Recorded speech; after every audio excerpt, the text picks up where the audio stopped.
22nd. This is Jaguars Happy Hour. Jaguars Happy Hour is brought to you by the St. Johns River Water Management District. And now, People's Choice Award winner for Best Male Who Eats Food, J.P. Shadrick. And not even a close second. In fact, welcome in. It's Jaguars Happy Hour on this Thursday. It's February 22nd. We've got a busy hour ahead. Coaching staff has been announced today. The assistant coaches, most of them on defense, announced by the Jaguars officially, though they have been around for a little bit apparently. The official announcement earlier. We'll go through those guys. The scouting combine next week in Indianapolis. We'll get to some of the things we have in store on Jaguars.com and Jaguars Radio next week. And it's always a kind of the reset building into the next year.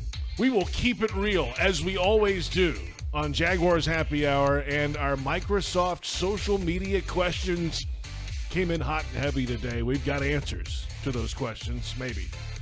J.P. Shadrick with you. Glad you're with us today on Jaguars Happy Hour, brought to you by the St. Johns River Water Management District. Florida's water, it's worth saving. Jeff Loggeman out today. We're on 1010XL, Jaguars.com, and Jaguars YouTube. Jaguars.com senior writer John Oehser steps in valiantly. Good afternoon. What season is it? Is Jeff killing something, or is it? It's a great question. I don't think it's turkey season. Usually when he's not here, something innocent. Deer season, dying. I don't know. Yeah, but we all eat well a Yes, few we months do. after. Yeah, that's right. Whenever That's he's right. gone somehow. So, yeah, happy to be here. Good. Hey, thanks for coming in. We appreciate that. And a lot going on, of course.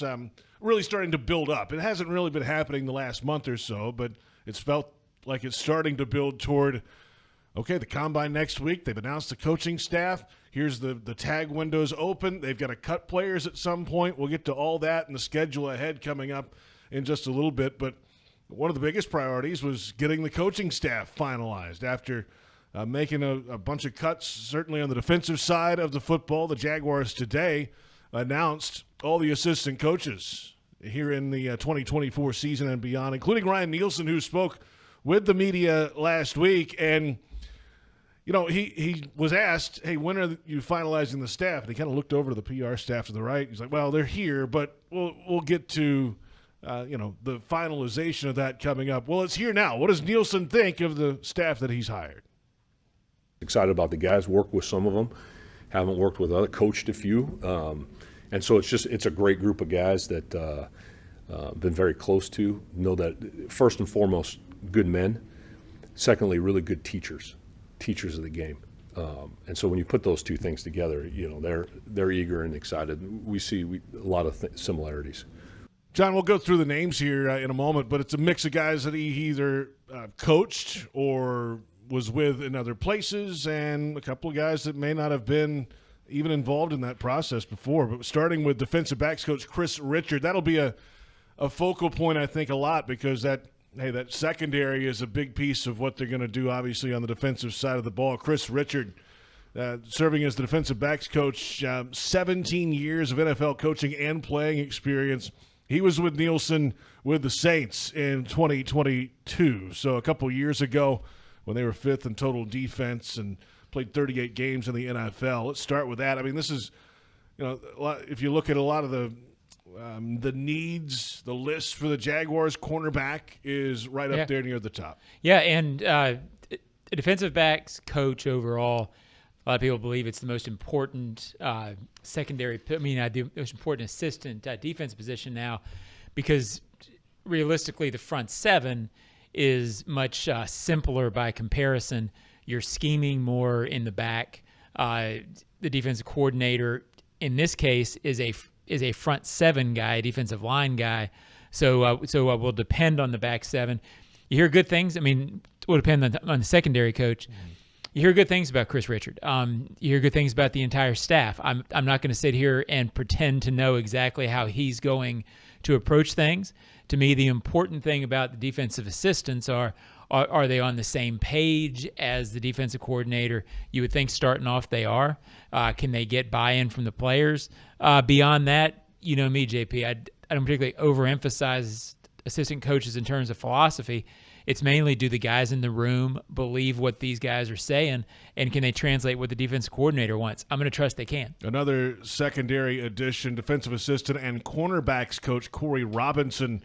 Well, Robinson comes in from the University of Tennessee, the Volunteers, but he spent 3 years with the Saints, and hence the connection. Yeah, he's got his guys. With Ryan Nielsen. And then another assistant secondary coach and defensive analyst is Mike Gray. So that completes the secondary staff.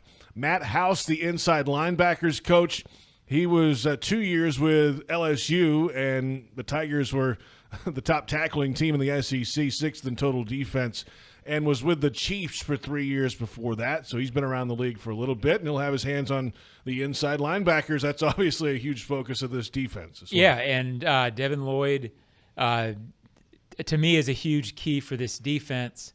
Can they get the most out of him?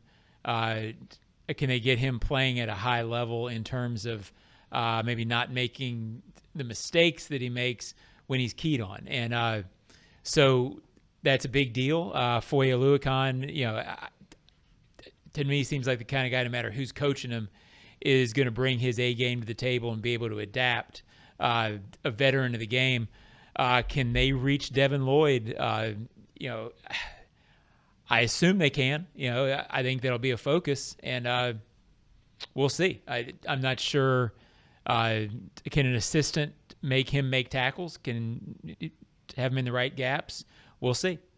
We will find out. Defensive line coach is Jeremy Garrett, and Garrett's a guy who actually played for Nielsen at Ole Miss when Nielsen was the defensive line coach for the Rebels. That was from 04 to 07, and the Ed Orgeron years at Ole Miss. Sure. That's a long, long time ago, and has most recently been at Auburn last season, but has some time in the NFL as a coach with the Cleveland Browns. So, hey, defensive line, there's at least coming into this offseason, a lot of players with a lot of big contracts up there in the middle of this defensive line. We'll see who's around. It feels like they're all going to have to be back because of the dead cap numbers.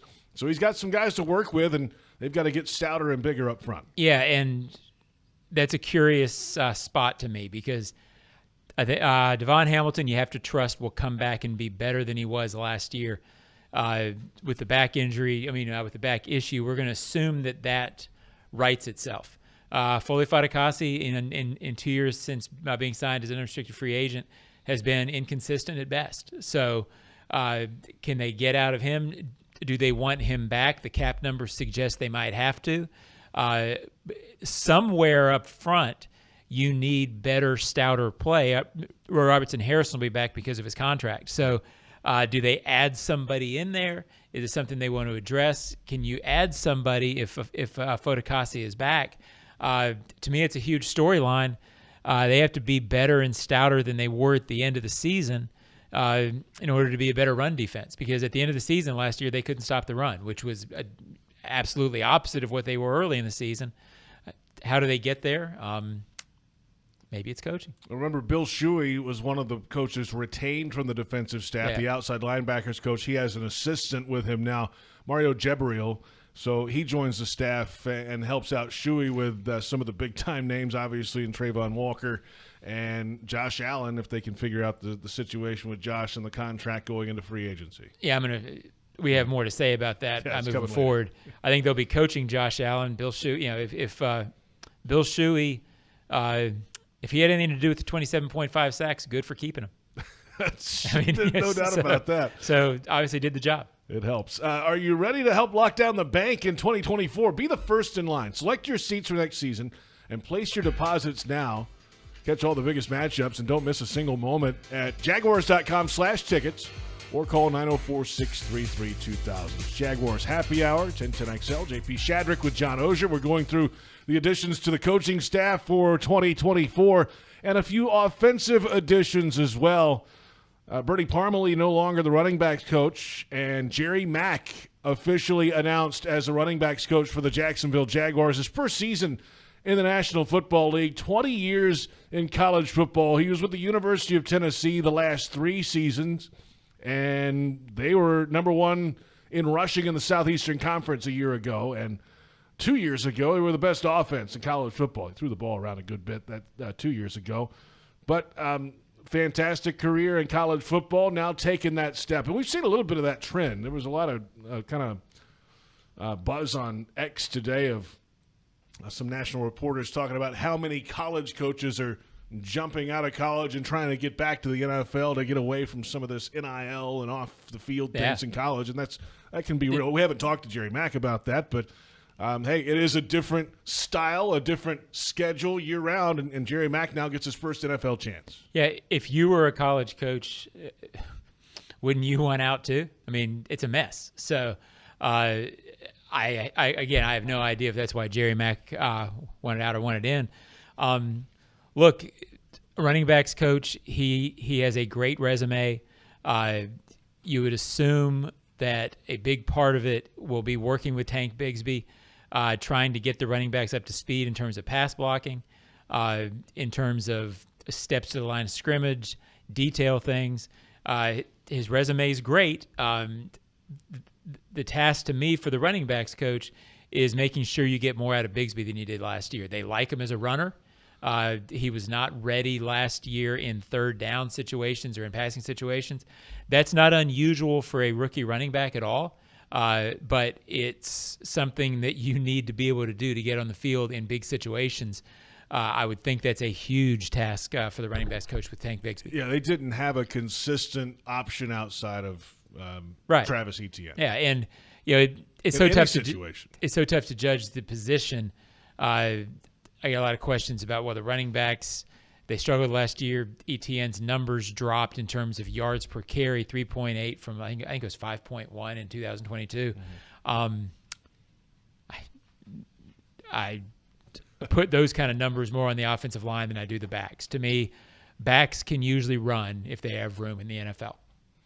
Phil Rauscher is still the offensive line coach, but he has a new assistant this year. Greg Austin promoted. He was a quality control coach last year for the Jaguars on the offensive side, but now the assistant offensive line coach for the Jaguars. So Austin will get his hands a little more on this Jaguars offensive line. We're expecting some moving parts in this offseason, and it all starts right there for this offense. Yeah, offensive line to me is we could easily spend an hour a week until free agency talking about the offensive line because there are so many different directions they could go. Are they going to do anything with the center position? Are you going to bring Cam Robinson back? And if you do or don't, that could mean an entirely new combination starting there, meaning Anton Harrison on the left and Walker Little on the right. Or it could mean the same combination, meaning Robinson on the left and Anton Harrison on the right. I assume Brandon Sheriff isn't back because of contract.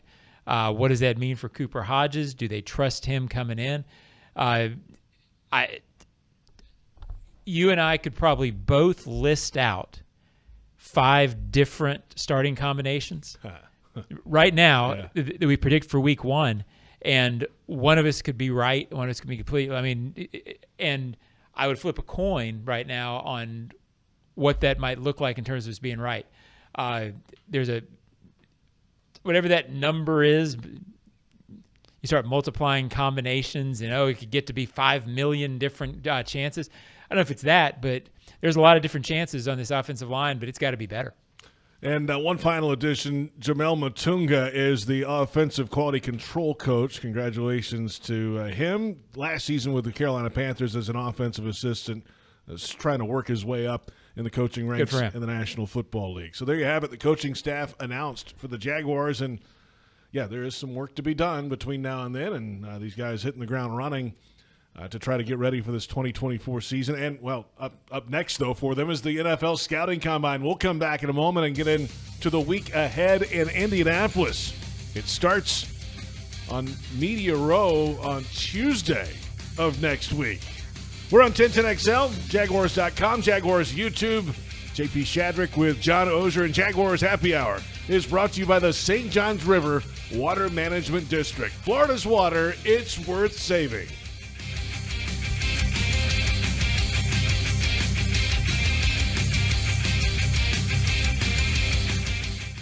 What's the best part about lawn care during the winter? You can give it a rest. Lawns only need watering up to once a week. Really, that's it. Using less water means you're saving time and money that you can put towards something else. Before you run your sprinklers, remember, give it a rest and only water up to once a week. For more information, visit waterlessflorida.com. Want to get your hands on the next big thing? At Verizon, new and existing customers can trade in their old Samsung phone, any model, in any condition, and get the new Samsung Galaxy S24 Plus with Galaxy AI on us, with select unlimited plans. A better plan to save is Verizon. $999.99 device payment or a full retail purchase with new or upgrade smartphone line on unlimited ultimate or select 5G unlimited plan required. Less $1,000 trade-in/promo credit applied over 36 months. Promo credit ends if eligibility requirements are no longer met. 0% APR. If you need a ride, you've got options. Get a Kia of Orange Park, Nissan of Orange Park, or Southside Kia. and drive away in the vehicle you've had your eye on. There is something for everyone when you shop with us. Take your next vehicle home with low financing or payment options available. Plus, we'll buy your vehicle regardless of where you owe. KiaJax.com or NissanOfOrangePark.com. Proud members of the Morgan Automotive Group. Call 904-474-9863 for complete details. I'm John Davis, Secretary of the Florida Lottery, and I'm proud to lead an agency that is creating brighter futures for Florida students, families, and communities. As the primary funding source of the Bright Future Scholarship Program, the lottery has helped nearly 1 million students reach their dream of a post-secondary education. And we will continue to do our part to ensure that every student across this state is aware of these opportunities and has the resources needed to succeed. Because together, we can build a brighter future for all. The Jaguars bring performance, strength, and passion to every play. And you'll find the same when you bank with EverBank. Open an EverBank Performance Savings account and score serious savings. See what you could earn at everbank.com/Jaguars. EverBank, Advantage You. Member FDIC and the official bank of the Jacksonville Jaguars.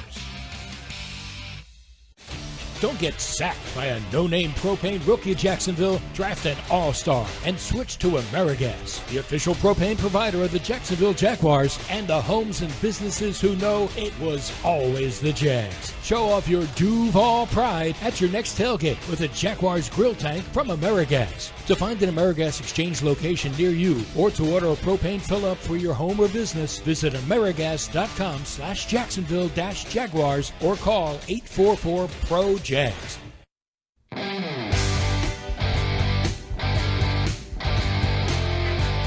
Welcome.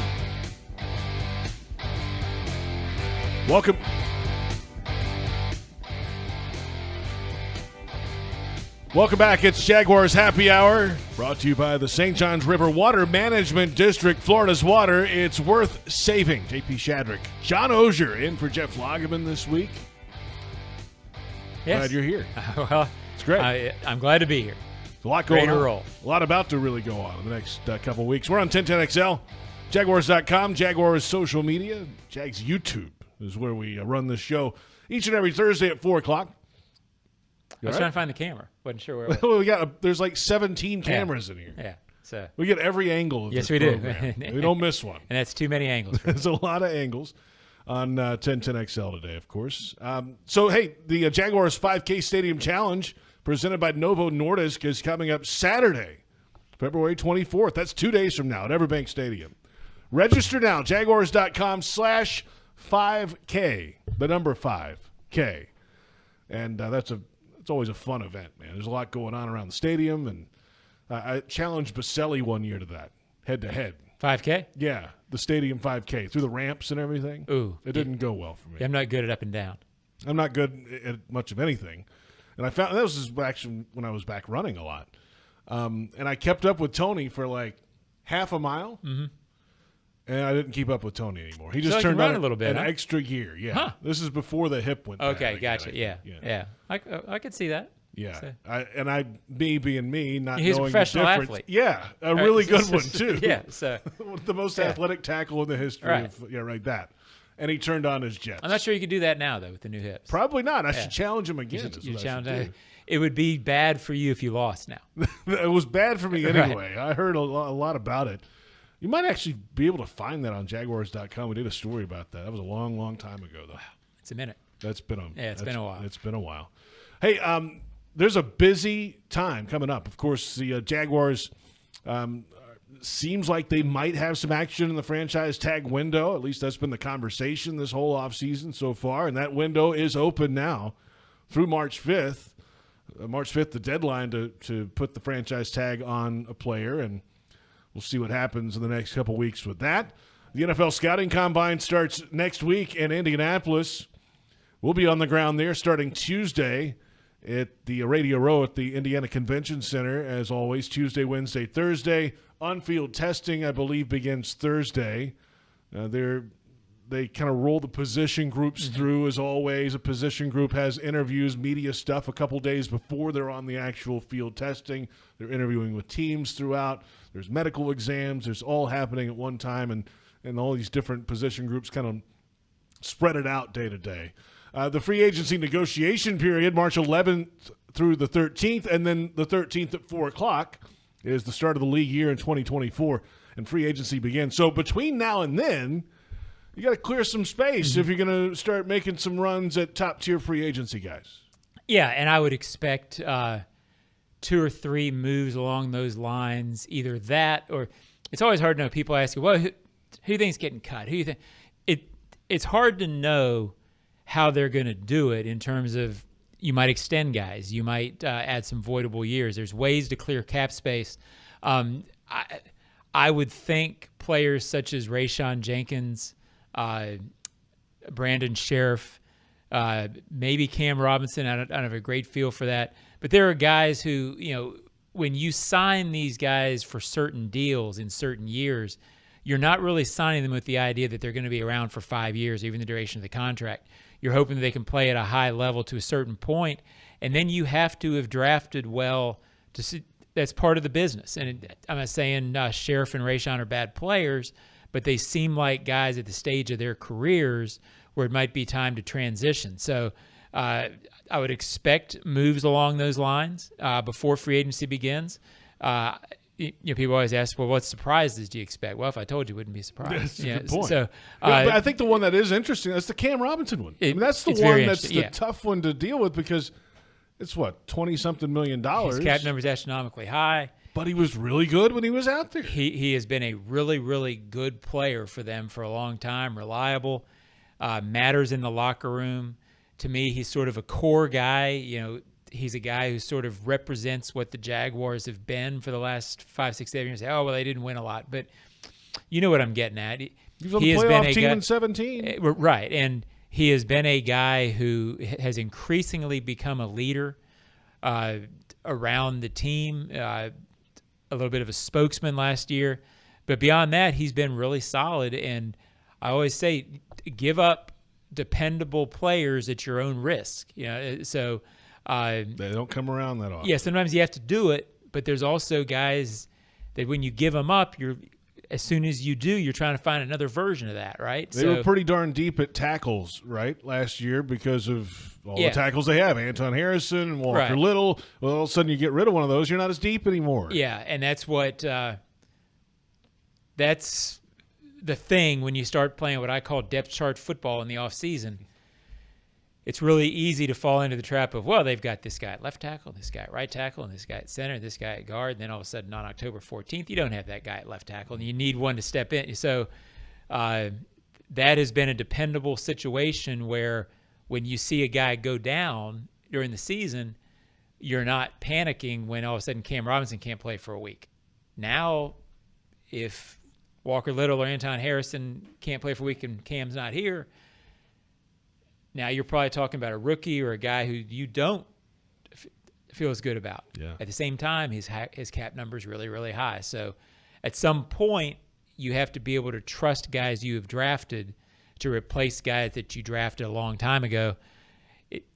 Is that the time now for Cam Robinson? I think we'll find out in the next couple of weeks. I mean, in theory, you could renegotiate and push some things out and trim it down some, but still, and he still gets his money. But is that in the long-term plan of the organization? Are they so confident in the other two tackles, Little and Anton, that they wouldn't do that? On paper and in the planning rooms and on the, like I said, on the PowerPoint presentations, that's what you would want to do with Cam, because he's going into his 8th year next year. That's right.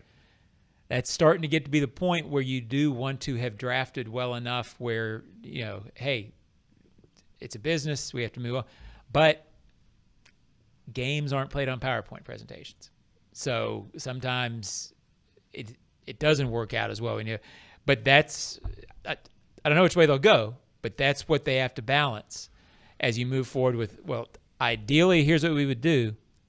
Yeah, but he's really, really good. So you sort of, that's the dilemma. It's why they're there and we're here. Yeah, and that's it's a similar conversation on the interior too. I mean, at some point you got to get big bodies that can go out there and play. Yeah. I mean, Tyler Shatley's a free agent coming up. Mm-hmm. He was obviously showed his value a lot over the years. Right. 10 years here, for goodness sakes. He's stuck around all these different regimes for a reason, because he goes out there when he has to and he produces. But he's also a 10th-year player, right, or going into his 11th year, I think, coming up. And think about what we're talking about here, JP. You're talking about not really knowing what the future is for Cam, for Ezra Cleveland, that's right, for Shatley, and Sheriff. Yeah, Cleveland's a free agent as well.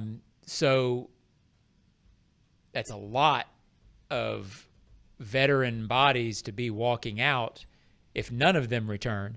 So that's why I keep talking about, whenever I talk about this, the many, many options, many potential plans.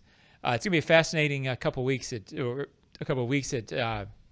that position, because now you've got to wonder, how much do you trust Cooper Hodges, who they like a lot, coming off surgery, but who has never played in the NFL beyond a few practices? Yeah. How do they feel about Luke Fortner? I know fans are down on him.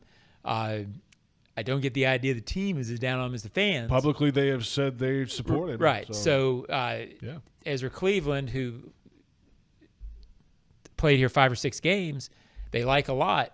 Can they get him back? So it's the offensive line is going to look a lot different next year. And it's going to be interesting to see, do you bring in a free agent, draft a rookie, then you have Cooper? It could look a lot different, but they have to make the right moves over the next, 2 months. Or they could just make one change. If they don't bring the right guard back, Sheriff, then the other 4 stay. It's almost the same. Right. In order to get the other 4 to stay, you have to re-sign Ezra. That's right. Which is, he's a veteran guy with 4 years. If that happens, then it would be the same 5 at the end of the year. It could be. And or 4 of the 5. So in that case, then you have to go with storyline of, well, that group needs to play better. That's right. And groups can play better, but that group needs to play better, especially on the interior. We've got plenty ahead. We're going to come back, though, John, as if we haven't done this yet. We're going to keep it real when we come back. Okay. And we're going to flip it to defense. That'll be big good. Name everybody's talking about. Josh Allen. Oh, Josh Allen. Oh, yeah, that guy. Which name were you think I was thinking about? I thought you were probably talking about What him. was that look? I was wondering. I'd be curious what you thought I was thinking. We're back in a moment. It's Jaguars Happy Hour, brought to you by the St. Johns River Water Management District. Florida's water, it's worth saving.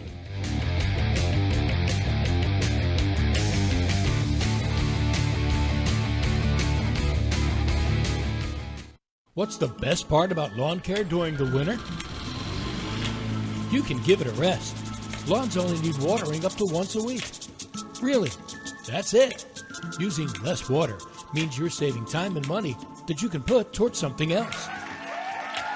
Before you run your sprinklers, remember, give it a rest and only water up to once a week. For more information, visit waterlessflorida.com. Since 2014, there's been only one official home builder of the Jaguars, Dreamfinders Homes. With quality-built homes and a speedy move-in process, we're in 20-plus communities in the best locations across Northeast Florida.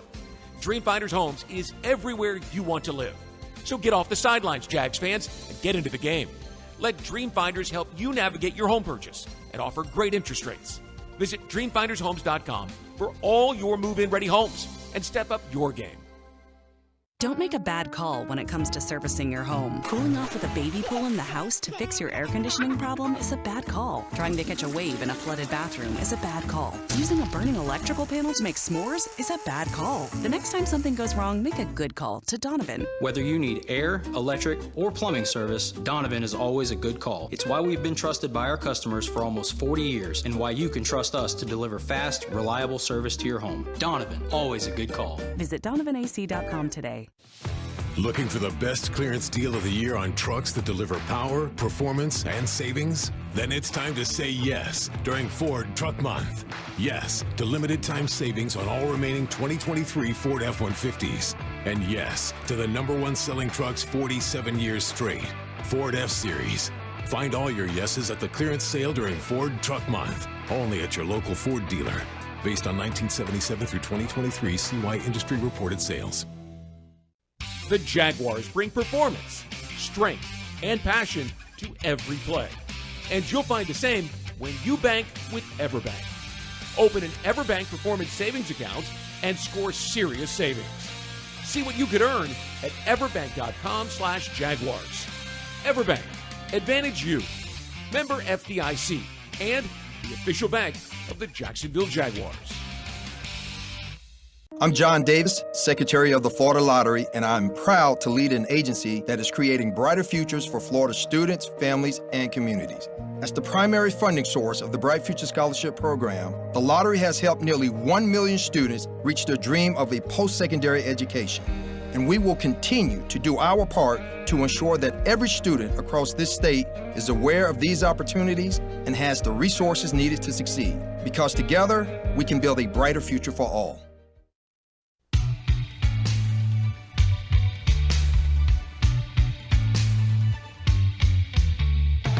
A lot of production, right? Very important. And so when you got a guy like that and you want him back and think that's going to work out, would be really excited if that works out.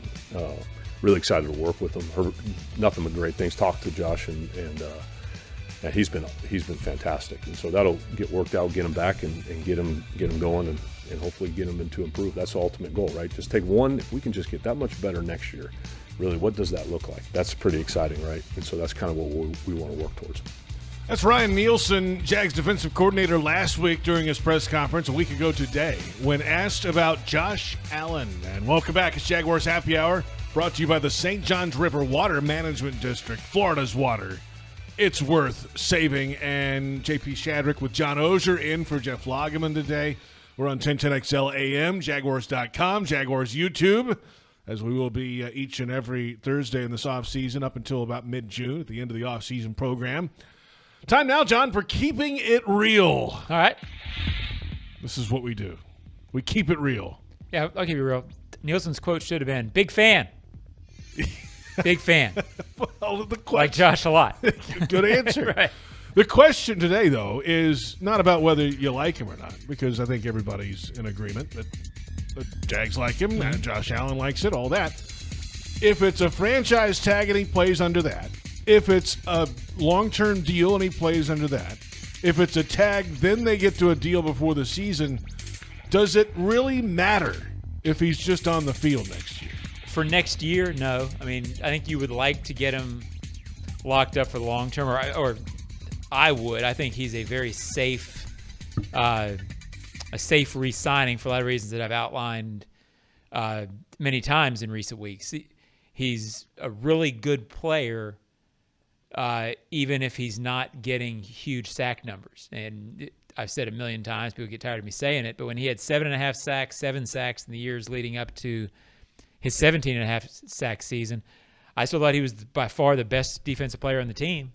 And when a defensive player would be hurt, I would always scan the field hoping it wasn't Josh Allen, because I don't know where you go to replace what he gives you in terms of consistency.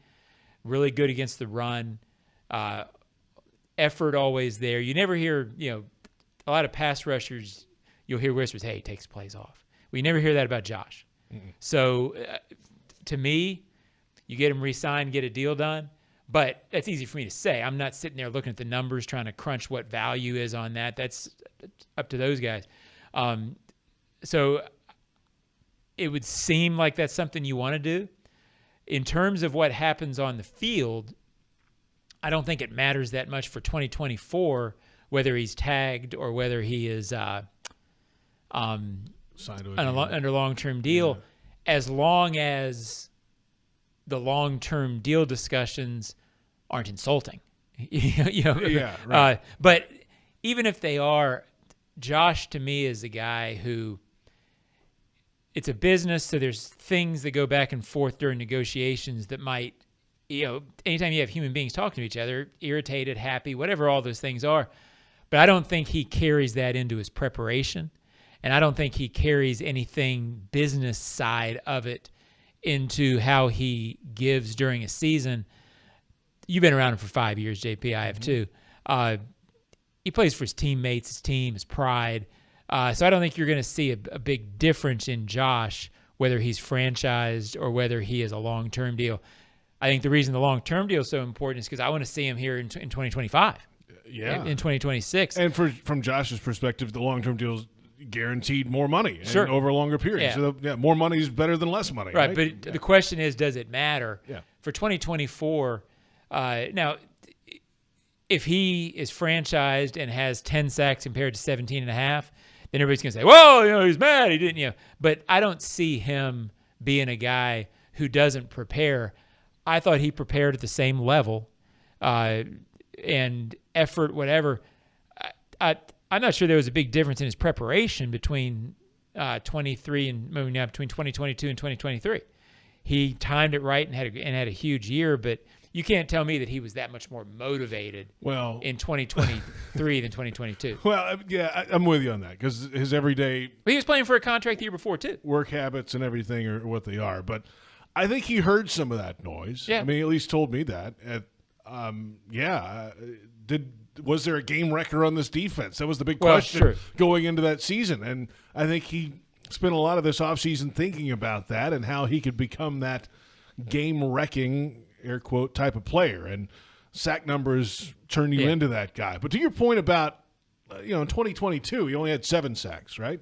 Good year, solid year. But he also still had 22 quarterback hits, 11 less than he had last year. He had 4 forced fumbles. 2 recoveries, which are hard to judge, but he also had that touchdown in the last week of the season. Yep. So he was impactful in other ways beyond just sacks. That's your point, and I think that will be at least the bottom floor, the basement of what he will be. He's always going to be around the football and impactful in some way if it's sacking the quarterback or otherwise. Yeah, my point with Josh is I don't think you're going to get a different level of preparation, effort, desire based on whatever you do, whatever happens in the off season, whether he's franchised, whether he's not. I don't think you're going to get a different level of preparation and effort and even impact. I think he's always going to be a pressure guy, whether it breaks right and he always gets sacks. Sacks sometimes are beyond a player's control. Yeah. You can be right there around it, near it, and they get it out, or it's fumbled or whatever before you get there or whatever happens. And the best example I can give of that, Hall of Famer Dwight Freeney once told me his best year was when he had 4.5 sacks. And he felt like he played better that year. His opportunities weren't the same, but he swore up and down that his best year was when he had 4.5 sacks compared to 13 or 12. And sometimes it's just circumstance. And this is a guy who, had a lot of double-digit sack seasons. It's something to keep an eye on the next couple of weeks. If they don't come to a long-term deal before March 5th, they going to have to put the tag on him? And we'll see what happens. Well, I'm assuming that if he doesn't get a long-term deal, they'll tag it. He'll have the tag. So we'll have to. And then does that mean you can get him to a long-term deal later? I would think it would be something that you should keep working on. But so much of this is speculation because they're really not – I don't think either side is going to talk very much about the specifics of this until you're franchised. And then, they may say, no, he's just going to play on the tag this year. I don't have a good feel for which way that'll go. Well, I know there's been a long history of the Jaguars, right? A lot of different decision makers over the years, but the Jaguars have had in the past 10 franchise tags used.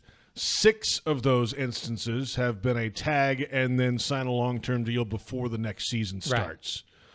Right. A couple of those, 3 other ones played under the tag number that year, including Donovan Darius twice before he signed a long-term deal.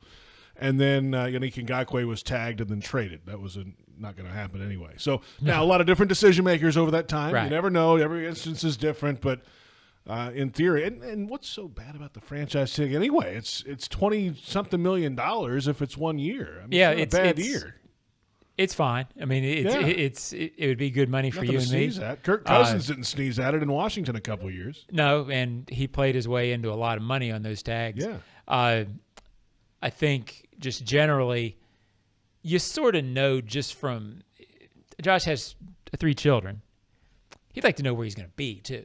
Yeah. There's an element of that, and for a player like Josh, the guaranteed money of a long-term deal would be greater than the guaranteed money of the tag.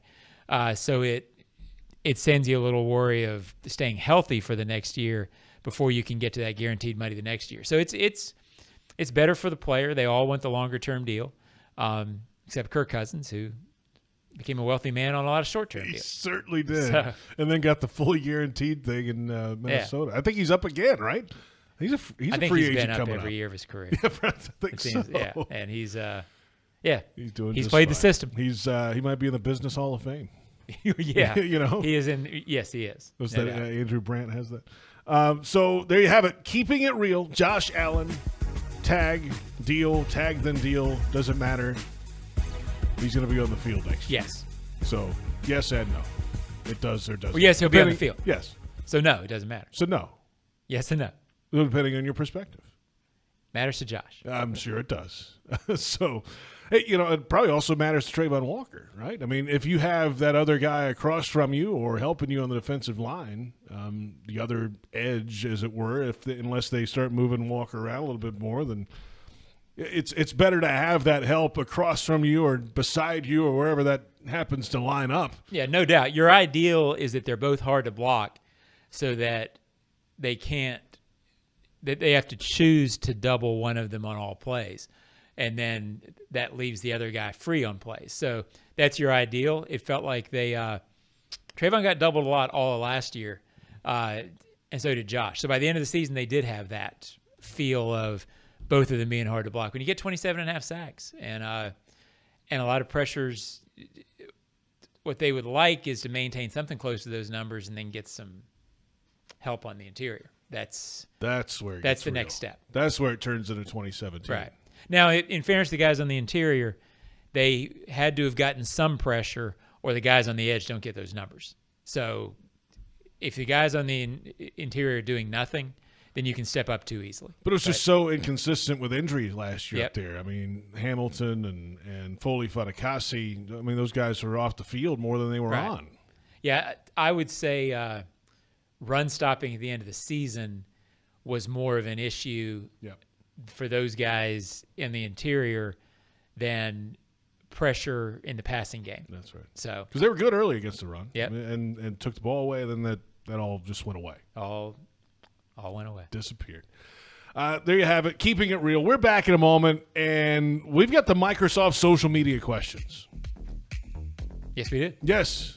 It's right around the corner. And, John, you have answers. I will try. I might have an answer or two. Okay. Also. I don't know. I doubt it. I'll defer to you. I wouldn't hold my breath All right. on that.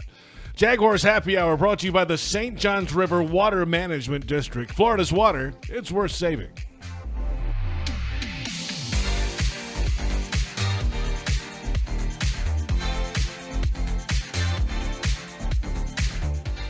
What's the best part about lawn care during the winter?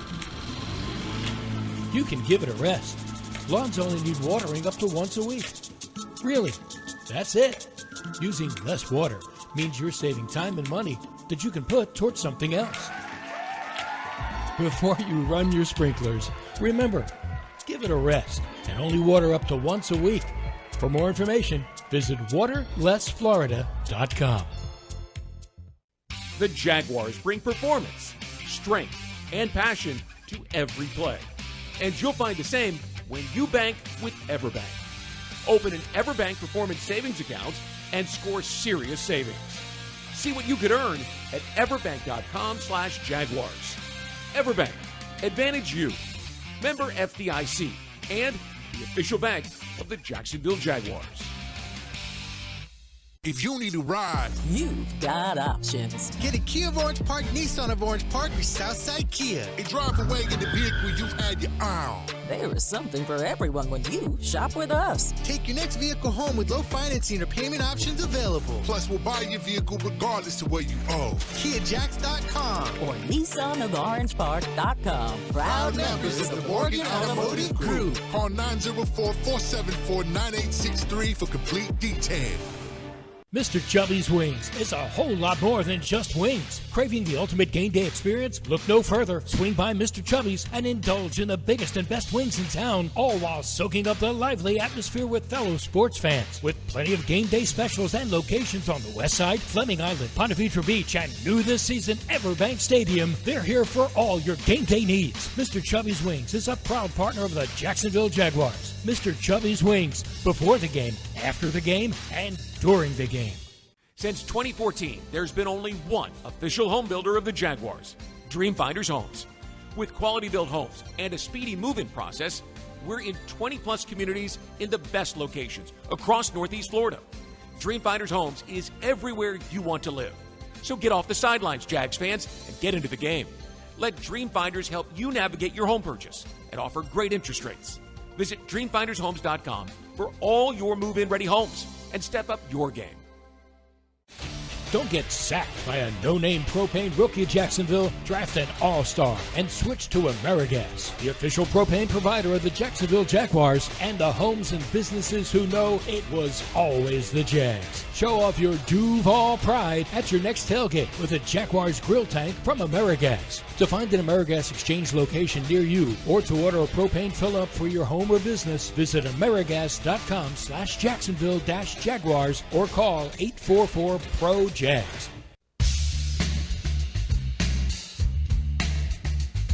Welcome back. It's Jaguars Happy Hour brought to you by the St. Johns River Water Management District. Florida's water. It's worth saving.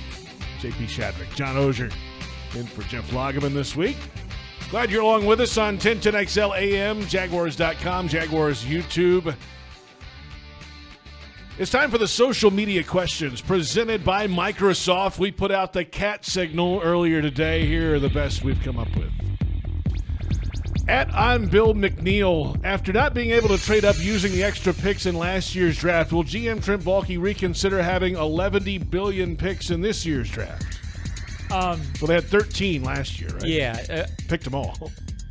I'm not quite sure what the question is wanting him. Like, he's got what this year? 8 or not? 7 or 8, somewhere in there. So he'll probably go into it with 2 more from comps. In theory, yeah. So will he reconsider it? I'm not sure that he really went in last year wanting that many. So I don't think GMs typically want that many draft picks. So I would think if he goes into it with around 9 or 10, a lot of that depends on what they think of the following year's draft, what they think of the later rounds. Yeah. So it's tough. I get the point. Everybody say, well, it's too many draft picks. They wanted to move up for certain guys. They tried. So, I guess I'm not sure what reconsider means in the question. Yeah, I think to answer the question best I can, I think he would like to have 9 or 10 and then be able to move up and go get a guy when he wants it. But I think he wanted that last year too. There were instances where they tried to trade, but it's always easy to say afterward, well, he should have tried harder to trade. Well, you try to trade, but you also don't want to give up so much in the trade that you lose value in it. So just because you can't trade doesn't mean you're an awful trader. It means that you worked at this trade, couldn't get the value you wanted, and decided to stand pat. So, and if we know anything about Trent Baalke and his drafting history, he's a fantastic trader. I mean, the guy has so many trades on draft day over the years in San Francisco and here. It just didn't happen last year. Yeah, sometimes you want a guy, the other team knows you want the guy, and they also want the guy, or they want a player at this spot. Somebody asked me last week about Marvin Harrison Jr. What would it take to go up and get him from 17? that would be too much, I would think. Also, it sometimes depends on the player. Like this questioner assumed that Marvin Harrison Jr. would be available at number 4 in the draft. Wow. Well, if that player wasn't perceived as being as good as Marvin Harrison Jr., or that team didn't want that player, wouldn't take as much. If the team sitting at 4 really wants Marvin Harrison Jr., then there's nothing that can make you go. That's so, right. I'm exaggerating. There would be something if you gave him like your new car. But I mean, think about last year, right? The Texans moved up to get Will Anderson. Right after they had picked number 1, they go up to number 3, and they had the picks to do it. They had all these first-round picks from the Deshaun Watson stuff. If the team sitting there had been dead sold on Will Anderson, it wouldn't have mattered what the Texans gave. As long as there's a price. So, I hope I answered the question. It was a little tricky in terms of knowing. I don't think Trent wants to go into a 13. I don't think they wanted it last year, but it sort of became a deal where they couldn't get out of it. Yeah, and with that many players, there's only so many that can truly contribute in one season. Right. I mean, in theory, right? I mean, they had Harrison was obviously on the field all year. Strange was on the field most of the season. Bigsby, we know about him. Ventrell Miller had the foot issue all year. Lacey played some. Abdullah was inactive a lot of the time. Antonio Johnson late in the year after he came back from his injury. Parker Washington contributed. And then you get down to round 6 and 7, and it's Braswell and Hallett in the secondary. Cooper Hodges had the knee issue. Vohasek didn't make the team. Derek Parrish didn't make the team, the 7th-round guy. So that kind of happens sometimes, especially with that many picks. Well, sometimes there's only so many spots on the team. Sorry about that. Who's calling you? They don't know you're on the air, John? With 6th and 7th-round picks, people say, well, why didn't they trade those for higher picks? Well, if the other team doesn't want them either. So that's kind of tough too. So it can be tricky on draft day. Next question at Radis_Johansson. Of the teams that missed the playoffs last season, where did the Jags rank in terms of likelihood of elevating themselves back into the playoffs? I think they're right on the border, right? I haven't really looked at all the teams that missed it, to be honest with you. But, look, they were 9-8 and missed it by, I think they were the last team out. They were a game away from going. I don't think they're going to be worse. Let's go through the teams who missed. Yeah. Cincinnati, Jacksonville, Indianapolis, Las Vegas, Denver, Jets, Titans, Chargers, Patriots. I would put them second to Cincinnati. Right. In terms of, if I was trying to be neutral, would I think the Bengals would go make the playoffs next year? I think they have a really, really good chance. Got the quarterback. It would surprise me more if the Bengals weren't in the playoffs than if the Jaguars weren't in the playoffs. But I think the Jaguars, I think there's a very good chance they go back to the playoffs. I think they're a 9-8 team, and last year I think they would have been in the playoffs had Trevor and Christian not gotten hurt. So I don't anticipate them being worse than that. But no team really anticipates being worse. You always think you're going to get better. That's right. And all of a sudden, Houston made the surge in year 1 with that whole crew. Yep. And that feels like they could build some momentum as well. So they just got Which is exactly what everybody was saying about the Jags on this show last year. Very true. So, it could go the other way. Yeah, so we'll see. You don't know. You just don't know. Next question at JagsFan5858. Does it make sense to let Calvin Ridley walk and then try re-signing him so we can keep the 2nd-round pick? I would think we need that 2nd-round pick to draft other needs. Yeah, it makes sense. Risky. Unless he signs somewhere else. So, unless you have some kind of wink deal in place or something weird like that. Yeah, and that may be. And if they do, good for them. I would, I'm a bird in hand guy. So, yes, it's something they conceivably try. I don't know how much sense it makes. You would love to have your cake and eat it too, which that is. So, yes, it makes sense. There would also be the risk of him signing somewhere else. Somebody goes and offers him a boatload of money, and all of a sudden he's signing the paper the day after free agency starts. Which is why you hope there's very little tampering before the real tampering window. That's true. Next question, our last question of the day. At Carnival Thomas, has social media helped or hurt professional sports on the whole? Just looking for commentary from two vets of the industry. This is such a deep question. I had to take it today. It's interesting. I think it's yes is the answer. Yeah, it's depending on your perspective. I think for young people, I think it's made it more interactive at times and more fun.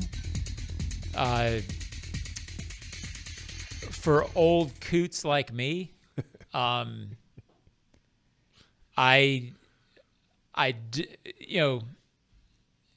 don't know that it's helped the quality on the I guess I'm thinking more about the quality of games. Hadn't really affected that very much. But in terms of following it, it's certainly I can remember when I was in college following the Washington football team. There were times you felt very distant from it. The only times I ever really learned about that team were when I was watching them on TV, because the internet, I would put up with that as much as social media. The Washington Post, I got it like 3 or 4 days late in the Florida library. So I was hungry for all information on the team. But I didn't know every backup guard the way fans who really follow us and the team do now. I didn't read a press conference wrap-up after every practice. There was no Twitter, so it wasn't in real time. So that is different. Yeah. I would say, it's better because there's more quantity of coverage now, but the quality is diluted a little bit. Sure. So you have to be very careful about why you're reading a certain tweet or article from a tweet or whatever it is to make sure it's truly news, or does it matter? Yeah, I think it's made it tough. Harder for. You don't have to be as qualified now to, or have a lengthy journalistic career to have that kind of thing. Yeah, and it gets into the coverage. Is the coverage better now than it was then? I would say no, because newspapers are dying out so much that I'm not sure it's as good, but that's not necessarily social media's fault as much as the internet. So it's now, to your point, has it changed the game? I don't think it's changed the game. Has it changed players' mentality about how they put stuff out? Sure. I think it's ratcheted up the pressure and the immediacy and what's reacted to. I think it's made the coaches' press conference and media access points more high volatile. That's not the right word I'm looking for, but it's made that more of a pressure cooker type thing where you've really got to watch what you say, and it's all immediate. And Doug might say something on the podium and people just react to it, and it's out there in 5 he's an seconds. idiot. He's Whereas before, a coach might say something and it would be in a story and on TV, and it would be a little more nuanced maybe, and a little more not the reaction to it that there is now. So it's made it harder for them, I think, on that front. It's changed that dynamic. Is it better or worse? The old man shouting at clouds in me said it's probably worse, but it's probably not. It's probably just different. I think it's an interesting thought, though. I do think this, in terms of watching your team, the immediacy now is so much different. It was for a fan, this is better, without question. And I can share this story. Watching the Washington football team in 1976, which is way back, JP. Been a while. I'm in the 6th grade. They're all that matters to me, right? This is my team. They lost, or they won a game. I didn't know they had won till the next morning. It was a 1:00 game. Oh, wow, yeah. Because it wasn't on. It just wasn't on, and no Sports Center. There was no Sports, so that's different. Yeah, that is. It's not as good. There you have it. Thanks for the social media questions powered by Microsoft. Coming up next week, we will be in Indianapolis Tuesday, Wednesday, Thursday from Radio Row. Plenty of guests already lined up. We'll have many more in the hopper. Daniel Jeremiah will join us, NFL Network, Charles Davis, Matt Miller of ESPN, Jordan Reed of ESPN, Field Yates. They're all on the docket, plus many more. All our shows, Jags AM will move to Wednesday next week. We'll have Jags Happy Hour Thursday at 4 o'clock from Radio Row. Thanks to our entire crew. John, thanks for coming in today. Enjoyed it. Good to see you. Fantastic. John, I haven't seen you enough this week. I saw you yesterday. That's true. John Oehser, senior writer, Jaguars.com. Our thanks to David Cho, Brent Reber, and Joe Fortunato. And thanks to you for listening. It's Jaguars Happy Hour presented by the St. Johns River Water Management District. Florida's water, it's worth saving.